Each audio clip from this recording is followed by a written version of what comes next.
right now on 5 on your side at 10. Still mild this weekend, but a bit cooler than Thursday. We're tracking the changes in the rain chances for Saturday night and Sunday. A beer battle brewing. Tonight, thousands of workers telling Anheuser-Busch this contract is not for us. Our top story, chat with the chief after 1 year on the job. What are you doing about it? What are we doing about it? Well, overall crime's down. From crime, crashes, and a shortage of officers, tonight we put St. Louis's top cop in the hot seat. It's been nearly 13 months since Chief Robert Tracey took over the St. Louis Metropolitan Police Department. Good evening, I'm Mike Bush. And I'm Kelly Jackson. He was the first chief appointed outside the department ranks. During his first year, the mayor's office says homicides hit a 10-year low and violent crime saw its biggest year-to-year decline in more than 90 years. However, the city still experienced a summer of mayhem, of teen violence, a rash of car break-ins and thefts, and other controversies within the department, including several crashes involving police cruisers. When Tracey took over, he pledged to be accessible and transparent. We've tried to hold him to his word. Tonight, for the first time in months, he's sitting down one-on-one with our Christine Byers to answer tough questions. So I want to start off with the manpower issue. The department reported there were 890 commissioned officers, and I think you had said publicly yesterday there were 940. Right. So which is it? That number is dynamic, it moves, and I count in my numbers police trainees because I've been doing that every year because they get lost if we don't count them. So they are part of the department. So we're probably around 920 right now. And where should we be? Where should we be? At 1224, that's our budgeted strength. We've slowed down the net loss 2023 compared to 2022 and 2021. So that's a sign that maybe things are slowing down because, you know, we finally got a raise after 3.5 years. When it comes down to this manpower issue, the 3rd district yesterday had 2 cars for the entire district for the afternoon shift. Right. 2 cars for an entire district, and there should be 10. How is that acceptable? You have to give me a chance to take a look at that district, and I can get back to you and I answer with that. But we do have discretionary resources that we do bring in to make sure we're answering those calls to service. There's officer safety issues. One of the biggest incidents that has happened in recent weeks affecting this department was, of course, the bar PM incident. One of many questions from the public has been, why weren't the officers given sobriety tests? Right. These officers, if this accident happened down the street and didn't happen at an LGBTQIA plus bar, which drew some attention because there was an arrest afterwards, no one will be calling for a toxicology test or a drug test or an alcohol test on our officers. Really? No, I don't think so. Have they? If a car a police car on duty ran into the front of a business or a building, any building of any kind like it did, I think people would want to know if the officers were. We've had other accidents here throughout the year since I've been here, and prior to me being here, and nobody's called for that. But the policy that I have in place was followed. So why not make it a policy to give officers sobriety tests that are involved in accidents? Well, we have to take a look at the whole city because everybody's driving vehicles throughout the city. So I have to look at city policy. We just ended January. 20 homicides compared to 11 last year. Yes. What are you doing about it? What are we doing about it? Well, overall crime's down. It doesn't take away from the progress that we've made in 2023. As you can see, we had some of the lowest numbers in a decade. Chief Tracey also says he supports the idea of bringing retired officers back to work, desk jobs, so current officers can fill more patrol duties. You can watch our full interview by looking for this story in the As Seen on TV section on KSDK.com.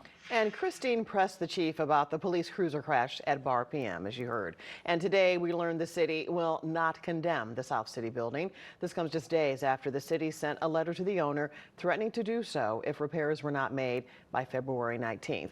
The building commissioner met with the building's owner today and apologized for any confusion.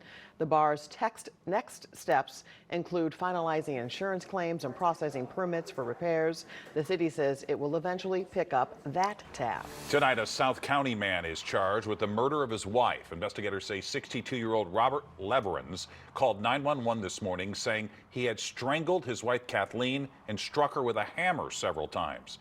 It happened at the couple's Lee May home on Lee Shore Drive. Robert Leverins is being held on a $1 million cash-only bond. Tonight, a man is in jail charged in a deadly beating in North St. Louis. Investigators say a trail of blood led them to the home of the suspect. It happened Sunday in the Kingsway East neighborhood. 5 on your side's Robert Townsend spoke with the victim's family and neighbors just a few hours ago. Robert. Mike, tonight it's still unclear exactly how the homicide victim and suspect knew one another. I can tell you the sudden and brutal death of Micah Coster has rocked his family. Micah was kind-hearted. He lived for cars. Della Coster says her 51-year-old son, Micah Coster, was a father of 2, loved animals, and was an auto mechanic. He really enjoyed that. Yes, he loved it. Around 7:30 Sunday morning, the unimaginable happened to her son in the 4700 block of Lexington Avenue in North St. Louis. Police say they went there and found Coster unconscious, bleeding, and barely breathing in a neighbor's backyard. He later died at a hospital. Something that I would condone or even say that, that I would even want to hear about in my neighborhood. You've been crying a lot, huh? Yeah. And shaking. Coster's parents live in Arizona. His mother spoke with 5 on your side by telephone shortly after learning what happened to her son. I'm able to talk to you at this minute. Maybe 15 minutes ago I couldn't. And of course, my husband and I, when I'm not breaking down, he is. So we've been at this all day. According to a probable cause statement, a resident at the home where Coster was found alerted police to a blood trail that led officers to Colin Walker's porch. Investigators say a second neighbor saw Walker beating Coster with an unknown object and heard him say, quote, "You are going to steal my money while I let you stay in my house?" I don't believe my son was a thief. Prosecutors charged Walker with first-degree murder, assault, and armed criminal action. What do you want in terms of justice for your son? To see him locked up so that he can't hurt anybody else. Now, police say Coster suffered a traumatic brain injury and cardiac arrest. Tonight, Walker remains in jail without bond. All right, thank you, Robert. New tonight, we are hearing from St. Louis County Prosecutor Wesley Bell about his push to overturn the murder conviction of Marcellus Williams. He has been on death row for more than 20 years for the murder of Post-Dispatch reporter Felicia Gale. She was found dead, stabbed 43 times in her University City home in 1998. Bell told our political editor Mark Maxwell of the show On the Record he filed the motion because of new evidence. So it's important for us to get it right. There is evidence that the jury at the time would not have been able to see because we're talking about DNA evidence. I think it's called contact DNA, which was not on the murder weapon, on the knife. On the murder weapon. In 2017, Williams was just hours from being executed when then Governor Eric Greitens granted a stay of execution. Bell says he's asked the Missouri Supreme Court to give his office time before scheduling another execution date. 1 month from now, thousands of Teamsters union workers could walk off the job at AnheuserBusch breweries across the country, including here in St. Louis. The union says a strike appears to be unavoidable. 5 on your side's Laura Barczewski is live outside the AB Brewery in Soulard, where they still haven't reached a contract. Laura. They haven't, Mike and Kelly, and 99% of the Teamsters workers approved a strike as their current contract expires at the end of the month. The Teamsters union says they've been negotiating since mid-November and feel the most recent contract proposal AnheuserBusch presented this week, quote, threatens to kill Teamster jobs by closing breweries and will permanently lay off Teamsters system-wide, pushing them closer to a major strike. SLU professor of management David Kaplan says strikes do come in waves and it often has a lot to do with the economic environment. The Teamsters, the people working for AB, just like everyone else, have been dealing with inflation. One of the differences with unionized workers as opposed to non-unionized workers is that you don't have as many opportunities to have your salary adjusted, right? So this is their big opportunity. Teamsters say in a new contract, they're hoping to not only boost employee wages, but also increase their retirement benefits and have Juneteenth as a paid holiday. They claim AB delayed negotiations and called the latest offer insulting.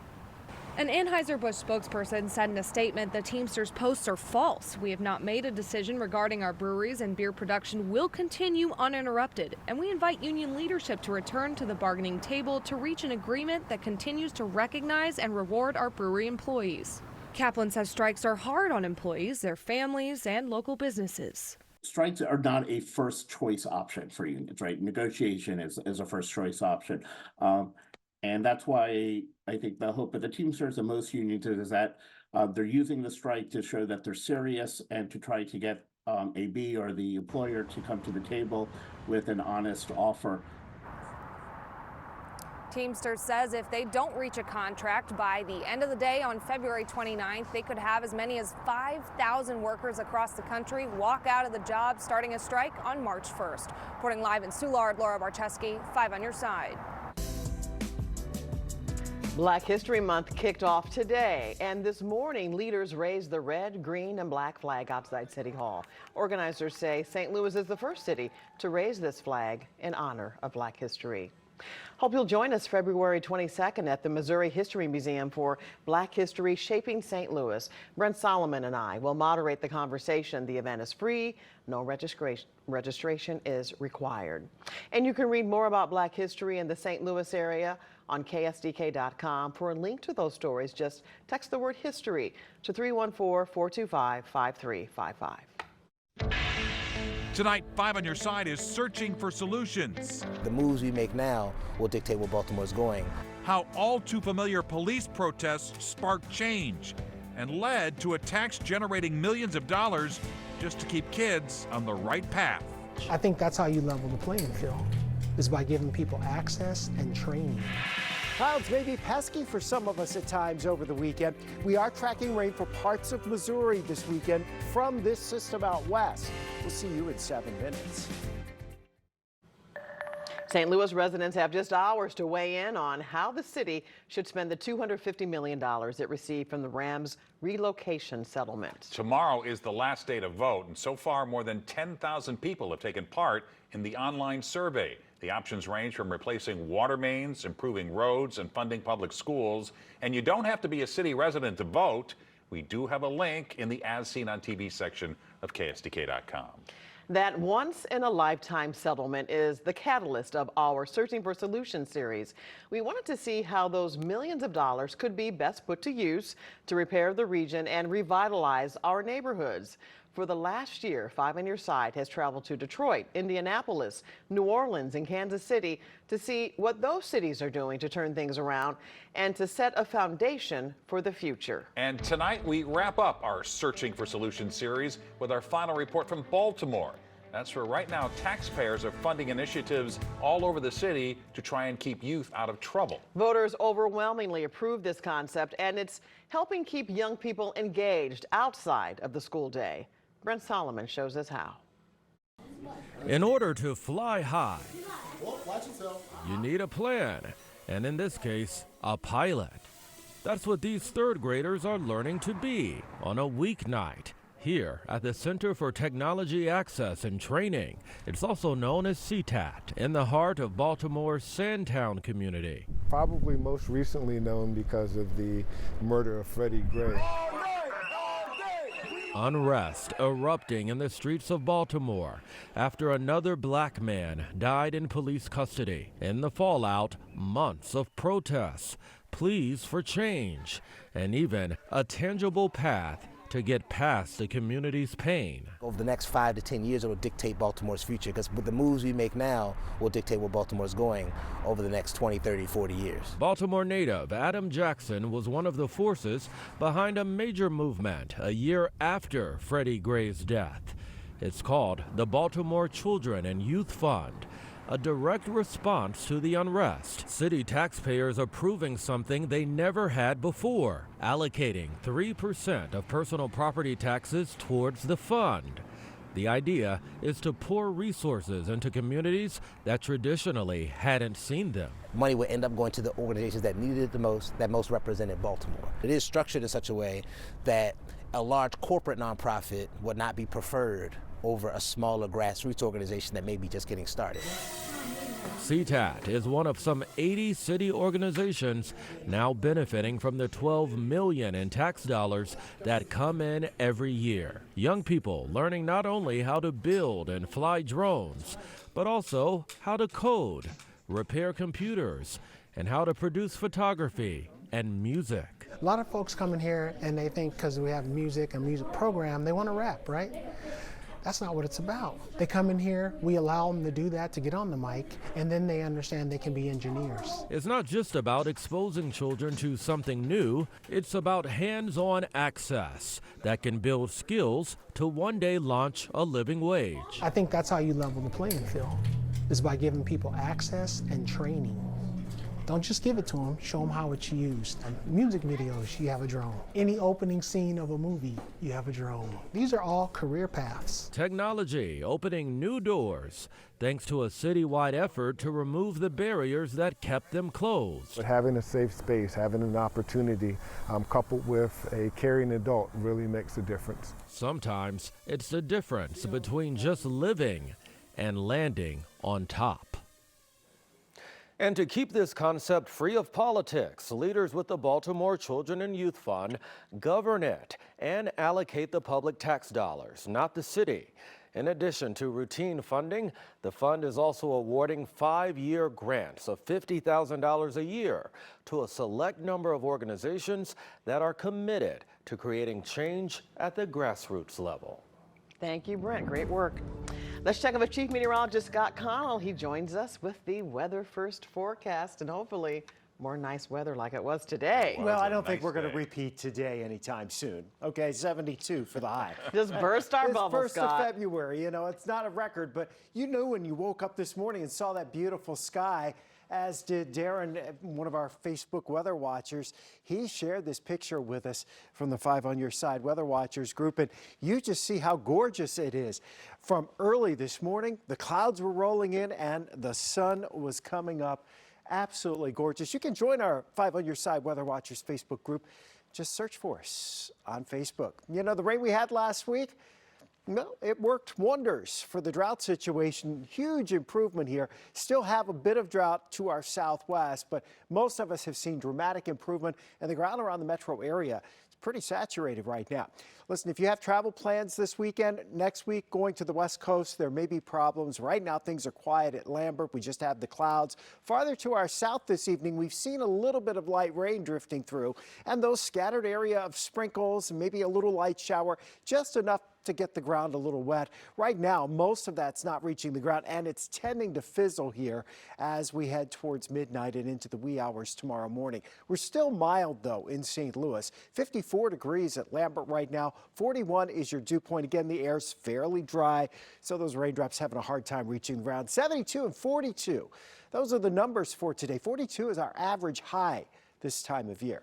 Tomorrow morning, that's about where we'll be in St. Louis at 6 o'clock. 30s to the north of town, still in the 40s to the south. We do expect to see cooler air tomorrow with the winds more out of the east, northeast, and temperatures only going back into the low, perhaps mid-50s. A mix of sun and clouds across the region as we head through tomorrow, but tomorrow is going to be a dry day. And for that matter, even heading into the weekend, most of us are going to stay dry. That front sagging through right now, it is cooler to the north of St. Louis, but even Cape Girardeau's still at 48 degrees. Out west, this is the system coming in towards our region as we head towards the weekend. For most of us, very little in the way of rainfall, maybe none at all in St. Louis. Most of it lines up to the west and to the south of us as we head through Sunday into Sunday night, and that leaves St. Louis pretty much on the dry side. Not crystal clear. We'll likely see some clouds across the region at times, especially Saturday night into Sunday, but still a mainly dry weekend for the metro area with the rain chances remaining to our south and southwest, and above average temperatures expected to continue right into next week. Sure, it's a little cooler this weekend, mid-50s here for tomorrow, for Saturday and Sunday, and low 50s for highs Monday and Tuesday, but we're back close to 60 degrees or maybe even in the 60s as we head towards next week, and we expect to see some showers here by Thursday, Friday, and maybe into Saturday next week. Hard to complain that we're in February and we'll have days in the 50s. Yeah, and the chances for snow decreasing each and every day as we get closer to spring. All right. Scott, thanks. Frank is here with sports. Mike, we have Joe Buck. We have a big trade in the National League Central Division and the game of the year coming up in high school basketball.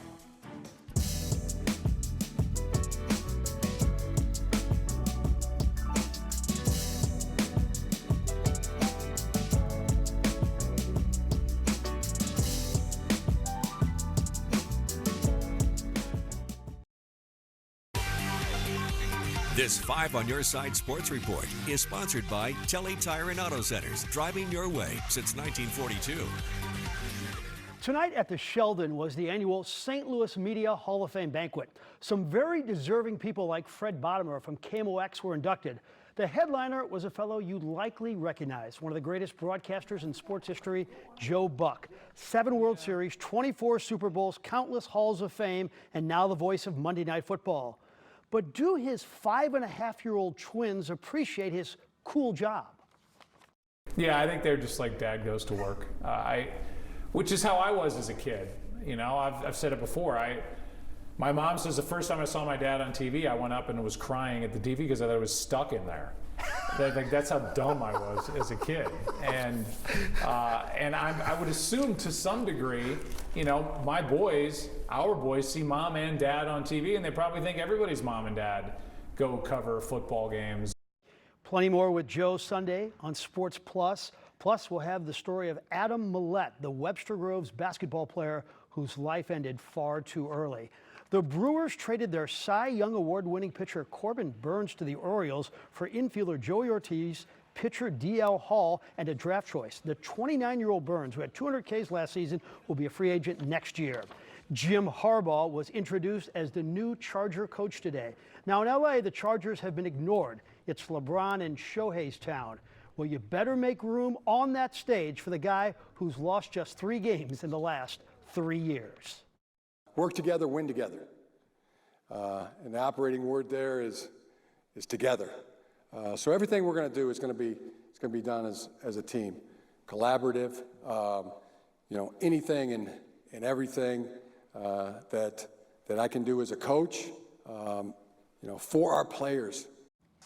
A thriller tonight at SIUE, hosting Arkansas Little Rock. Dying moments down 2. Shamar Wright drains a 3 with the shot clock winding down. Little Rock had one last chance, but they missed it at the buzzer. Cougars having a good year, 10-1 at home after a 68-66 win.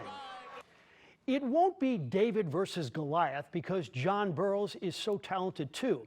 But in this area, when you talk about girls' high school hoops, the conversation starts and ends with Incarnate Word. However, as you're about to see, John Burroughs is on a mission.